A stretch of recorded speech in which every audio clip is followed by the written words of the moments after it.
Hello everyone, I'm Jonathan, also known as the Medieval Genie, and today we're going to be looking at Byzantine weapons. And those are from sort of around the early medieval period.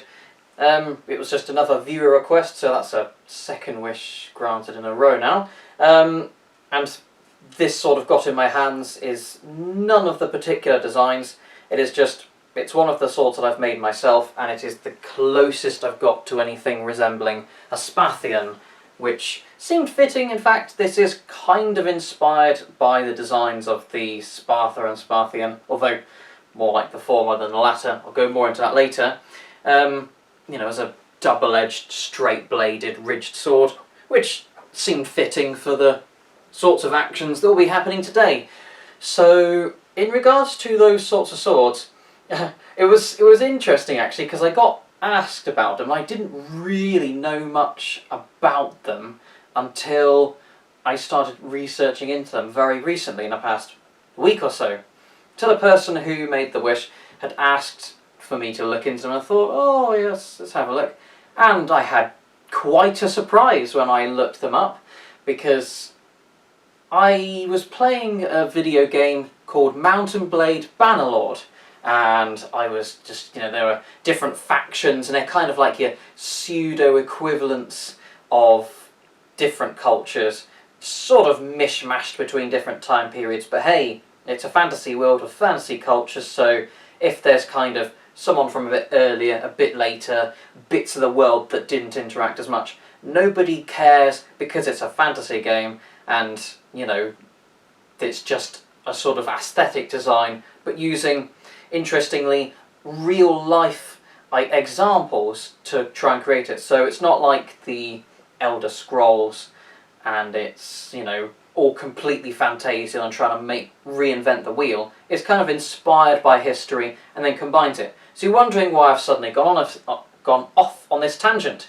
It's because my first experience of the Byzantine weapons was in this game, and why I was so shocked is because I actually thought they were completely fantasial. I looked at all the others, like you've got the Battanians, which sounds very similar to Britannia, and is indeed inspired by sort of the Celts and the ancient Britons, and some little bits and scraps of fantasy armour, sort of cobbled together for a more kind of forest brigand kind of look.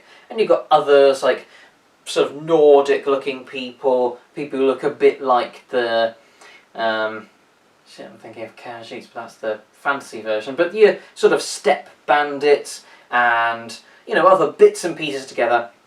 One of the main factions in the centre of the map is the remnants of the old Khalradic Empire, and their arms and armour are actually inspired heavily by Byzantine weapons. But when I first saw them, I'll be honest, I didn't think, wow, look at the historical realism in this game. I thought, ha ha ha ha, Taleworlds have run out of ideas. Look, they've got some dumb looking fantasy stuff.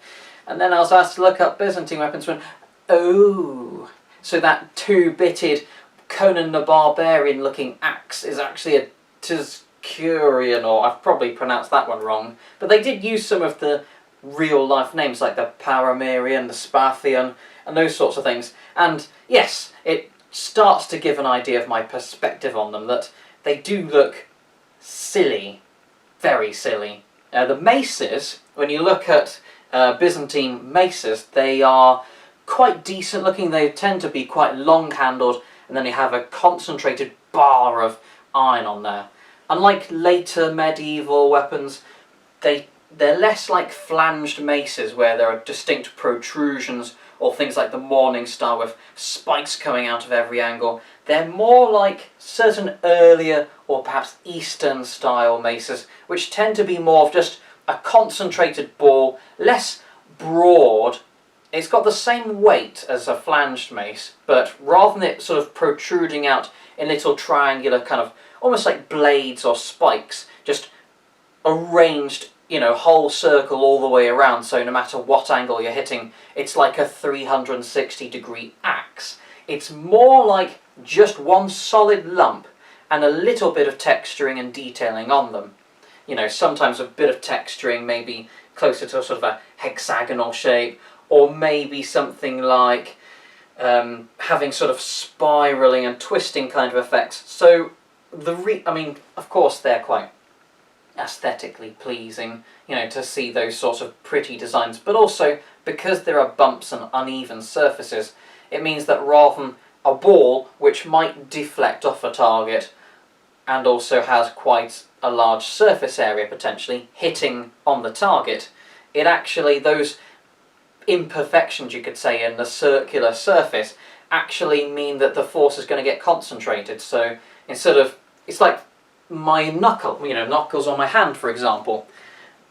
If something impacted like that with my hand, there's all of this surface area, even if it was curved, as the force, as it hits, it would have that effect where the force is dispersed and distributed and it has less of an impact. Whereas if it's more like my fingers, where they are uneven bumps, or similarly my own knuckles, there's that concentration of force, because instead of just the whole hand hitting, you've got these different protrusions which hit, even if fairly simultaneously, it's less surface area and thus punches, pardon the pun, a lot more. So that, and what the Wishmaker also wanted me to specifically look at was swords. Now, when it comes to the Paramirian, I think that's how it's pronounced, apologies, I noticed that it looks very interestingly similar to things like the Polish sabres. So if anyone knows military sabres of the later periods, like the 1796 light cavalry sabre and those sorts of the Napoleonic sabres, they tend to have either full knuckle bow or guard, and then they have, ranging from a slight curve, some swords are practically straight and the curve is very subtle, and then they have some variants which are a bit more curved. But when you look at Polish sabres compared to those British, German, Austrian military sabres, Polish sabres have a much more significant curve. They're almost like, if you ever watched cartoons and there's some generic Arabian looking person with a scimitar, it's that extremely curved kind of sword that you've got going on, which there are benefits and penalties to having curved swords, and of course with such an extreme curve you favour heavily towards the benefits and the penalties, which, compared to something like a British military sabre from the later periods, exaggerates those traits, which is interesting. But at the same time, used simultaneously, you have swords like the Sparthian, which are a lot more like a generic medieval sword. So they are double-edged, straight-bladed. They typically either gradually taper, like certain later arming swords, taper a bit down to a point, or they are favouring kind of like your early medieval swords, such as the, your sort of Saxon Viking types of swords. I noticed that similarly to medieval swords, throughout other parts of Europe, they do seem to have that same degree of sometimes having fullering, sometimes not, and having something like what I've got on this sword, which is kind of a central spine, a ridge going along. Now, I have discussed previously about the advantages. With fullering, you can achieve a wider blade which cuts better, even for the same weight.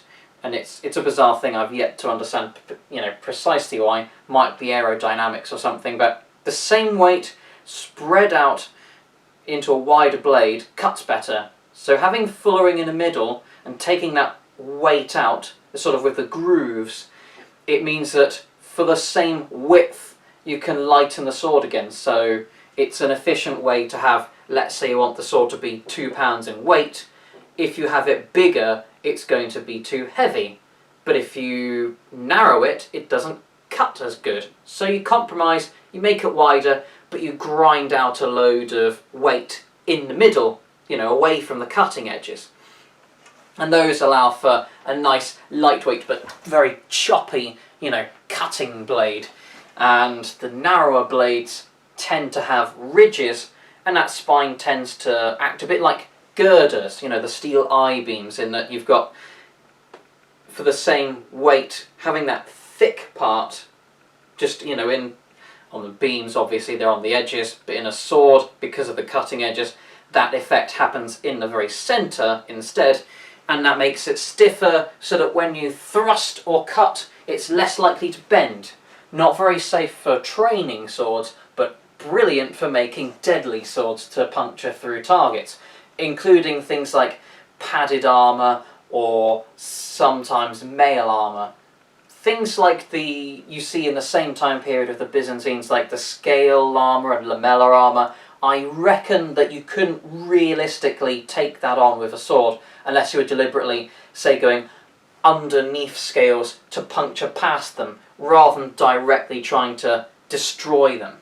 One of the ways of getting armour, that and catching weak points like the neck, armpits, and so on. So hence there's no superior or inferior sword. With the Paramirian, the curved one, I noticed they seem to be almost flat in cross-section. So again, this seems to reflect what I've seen of Polish sabres and also later military sabres, though you don't see as much of spines and ridges and more flat. Think like a meat cleaver, or, you know, certain items like that, rather than there being some kind of ridge or fullering or anything like that, which you'd see on maybe combat knives like the K-bar. Instead, it's a flat section and then it tapers out towards the edge. So, very distinct styles, and I guess I hear about the Byzantine Empire being kind of like a continuation of the Roman Empire, and it seems to take on those traits in that rather than having a focused kind of cultural style where, you know, it goes quite specifically towards one type, like with the Saxon and Viking swords, where if you have a proper, you know, double-edged sword, it's usually going to be that it's a broad-bladed, not tapering much, and then suddenly tapering towards the tip, kind of like what my sword here does, stays broad, and then sudden taper to the tip, and fullering in the middle. That tends to be your typical, let's say, you know, in the English or Norman types of societies, or even with the sorts of Viking raiders coming from various northern parts of Europe, heading towards those areas. It's a very specific kind of style. There's variation, there's always plenty of choice and, you know, little subtle tweaks, but with a very common theme. Whereas with these Byzantine swords, the Sparthian is very different to the Paramirian, which is very different to their maces. You know, there is a lot more variation, which I'd almost guarantee, although it has to be said as a historian, you know, I don't have sufficient sources to guarantee this, but I would reckon that these, similar to in the earlier Roman Empire, were borrowed from different cultures, just like you have the gladius hispaniensis, which was the Spanish sword, gladius being sword and hispaniensis, you know, that sort of area we now know as Spain and Portugal, the Spanish sword, which became the iconic Roman sword. So ironic that we call it the Roman sword, but in their original language it seems they called it the Spanish sword, but there we go. And also certain designs of the shield probably borrowed from other areas, and the armour, like the mail armour, apparently probably being borrowed from the Celts. Not known exactly when the chainmail armour first started and the exact origins, but that seems to be where the Romans adopted it from. You have the same kind of thing going on with, I would guess, lamellar armour and certain maces and things being more Eastern inspired. If there were any interactions with certain Eastern cultures or with Eastern Europe, that would explain things like the Paramirian, the sabre design, and then with Western influences, you know, more towards the Saxons and Vikings sorts of things, to inspire the Sparthian, and also the fact that, of course, you have the Roman gladius, and then what we in modern times call the gladius, because the word just means sword, and then the Sparta, which I think in the actual language also just means sword, but we modern people refer to it more of a longer, double-edged cutting blade compared to the gladius, which is shorter and more stabby. And then after the Spartha, you'd probably see it evolve into the Sparthian, and they very much reflect the times. The gladius of the earliest times look quite similar to things like the Iberian falcata is more that kind of length.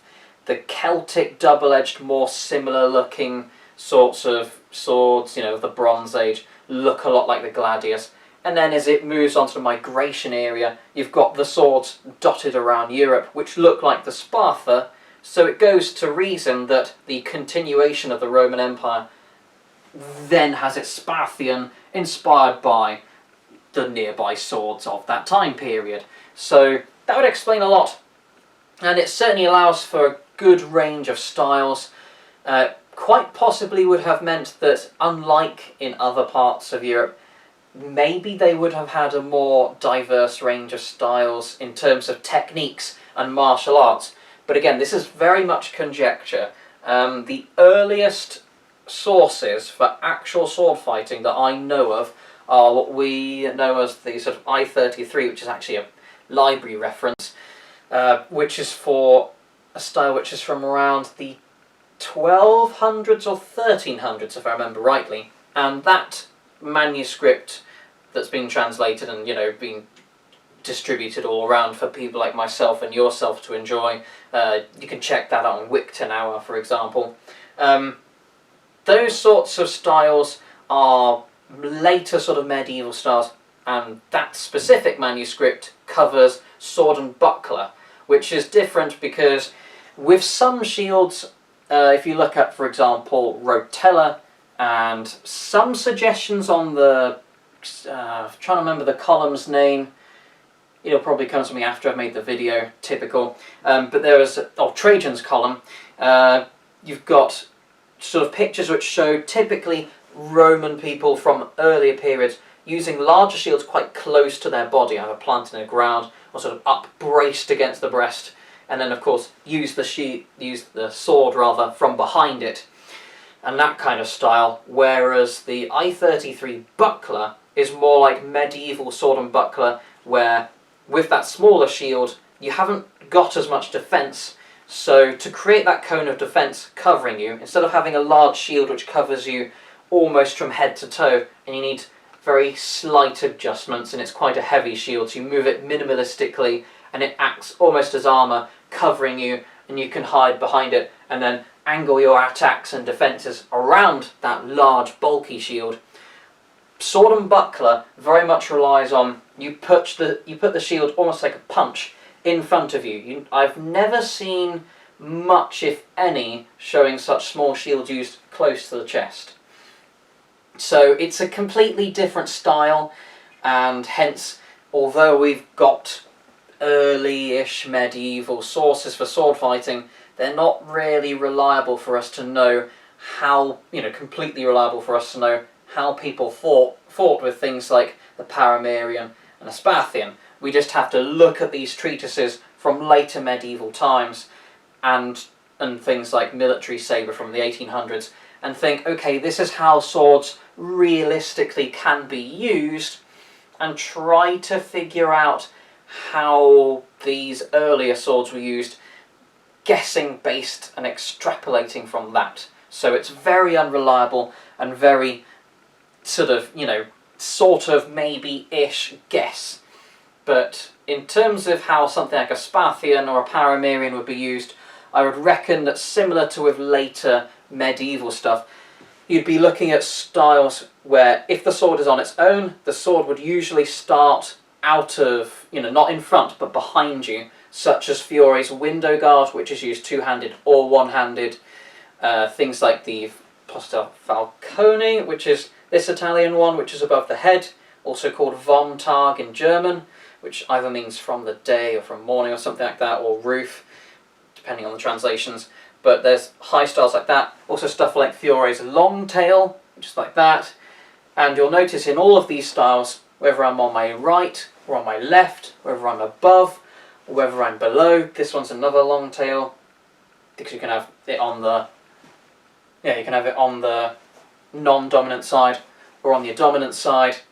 But with these styles, because you don't have complex guards, which I've not seen anything more complicated than a cross guard on the Paramarian or the Sparthian, I'd wager that you wouldn't want to be going like this. You wouldn't have it like military sabre, where you, for example, start an outside guard, inside guard. You get things like carte tierce in the French names, but I'll call them by the British military sabre names because I know them. Outside guard, inside guard, your half hangers, Guard of St. George. You'll notice that with a lot of these different stances, the sword is in front of you.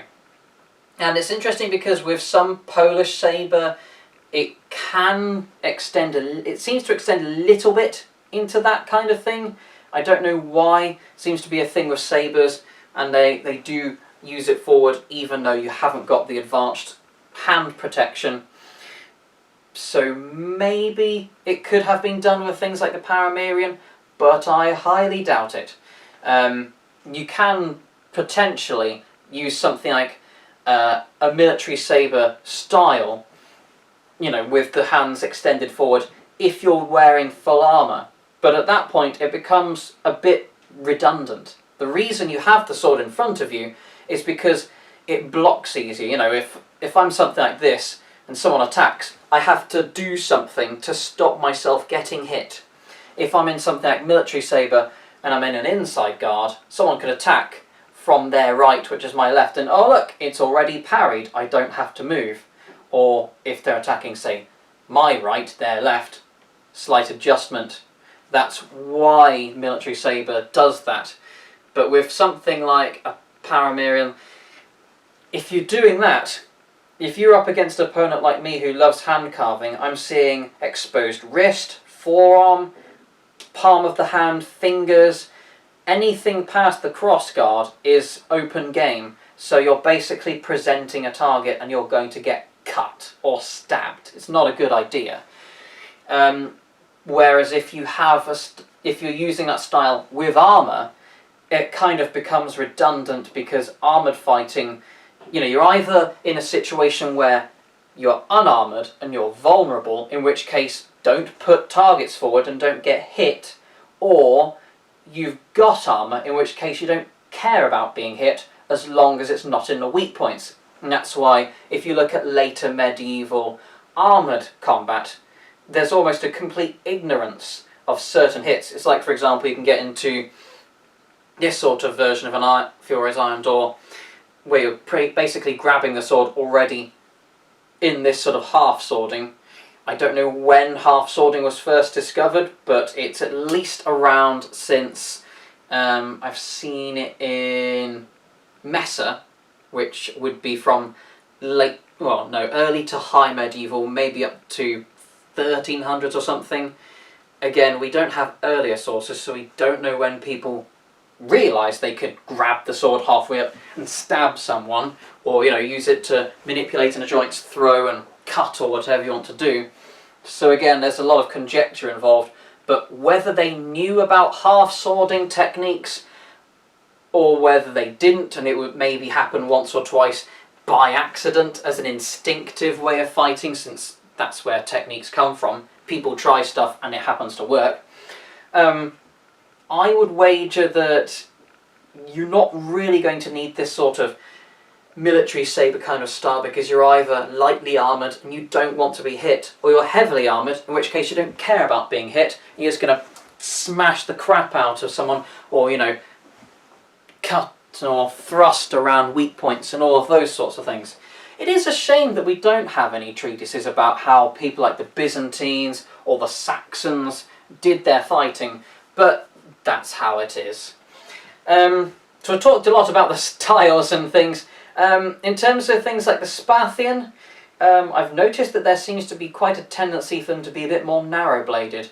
I've compared them a lot to early medieval European swords, but in some ways, when I've looked at pictures of reproductions and originals, they sometimes remind me a little bit of the Chinese, I think it's called Jian or something like that, which is a double-edged, slightly tapering kind of blade, which then more suddenly comes to a point like I've got with this one, and also has sort of fullering in the middle or a spine. And it's that kind of thing where it looks like it would have a lot less weight in it. So the Sparthian looks like it wouldn't be as heavy, excuse me, as a Saxon Viking type of sword.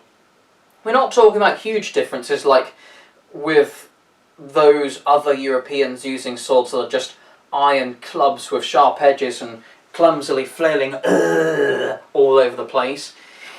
But at the same time, there would be some difference, and it might mean a bit more for the ability to do kind of a duelist attitude. When you have heavier, slower swords, you assume that you can't really do as much parrying with it. You'd typically either be in something like armour, in which case just make sure no one stabs you in the armpits, in the eye sockets, or in the neck, and the rest is fair game. Oh, he hit me on the torso. Guess what, buddy? I've got a lamella breastplate. Stab! Kind of thing. That sort of attitude. Or, you know, we'd be using something like a shield, so it doesn't matter if your sword still acts quite fast, but you might not rely on it as much for your defense. And you've got a shield, so why not defend with the shield? Because the shield is designed to defend. So why stop using the defending thing and use the attacking thing to defend?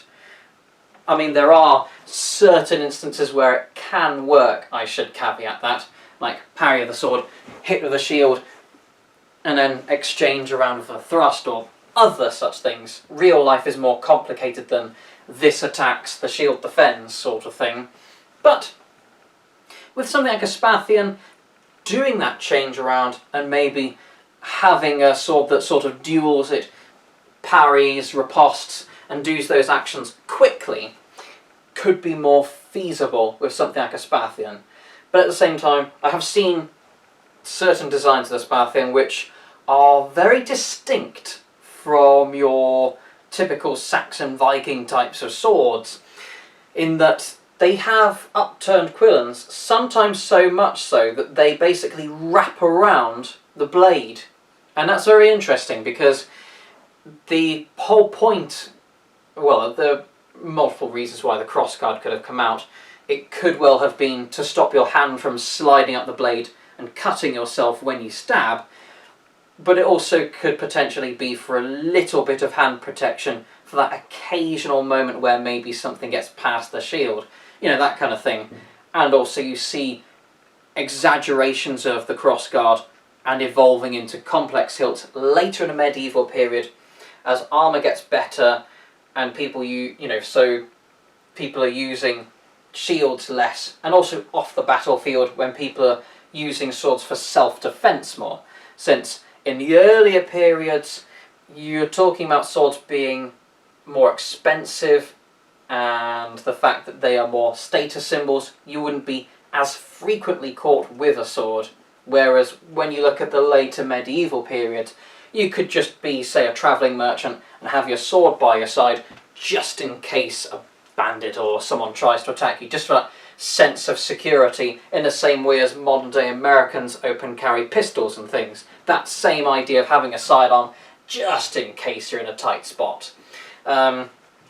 So looking at things like the Sparthian, with their lengths of blades, I don't think, despite that they were lighter and could well have been better for wearing as a civilian, I'm not sure if there necessarily been more or less frequent examples of those swords, you know, for the populace, so I wouldn't say either way whether they were used more for civilian purposes, which would be a potential reason to make them lighter and more nimble for duelling, or whether it's just a coincidence and that's just a preferred design, in the same way as some people have curved blades, some people have straight blades.